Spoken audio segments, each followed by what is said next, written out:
للبلدية. في كيهيدي جرت عملية تنصيب بحضور السلطات الإدارية وممثلي الأجهزة الأمنية وبعثة من وزارة الداخلية واللامركزية.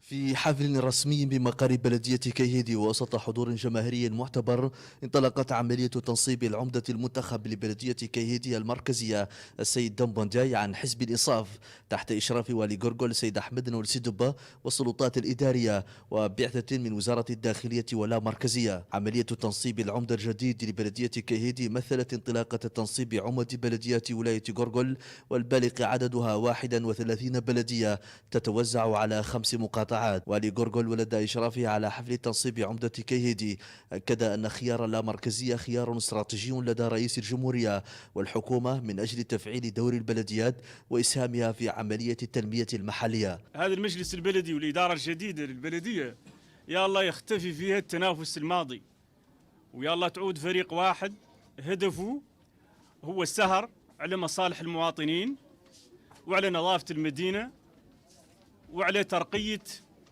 المجال الحضري لمدينة كيهيدي. وهذا ما يقد يصح يكون إلى عاد فريق واحد ونساو قضية الأحزاب وقضية التوجهات. رئيس الجمهورية في النهج اللي قدم في البرنامج اللي قدم للمواطنين وفي النهج اللي عدلت حكومته هو تدعيم وترسيخ مفهوم اللامركزية وتطبيقها على أرض الواقع.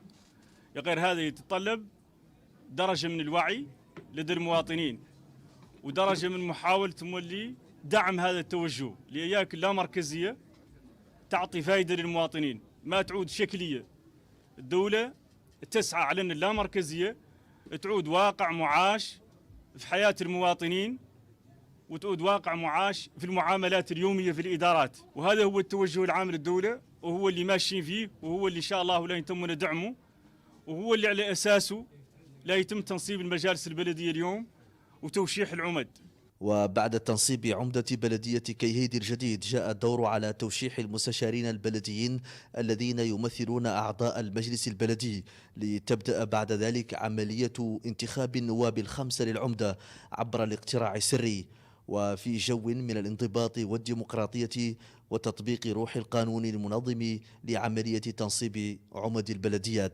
محمد علي سالك لقناة الموريتانية، مدينة كيهيدي.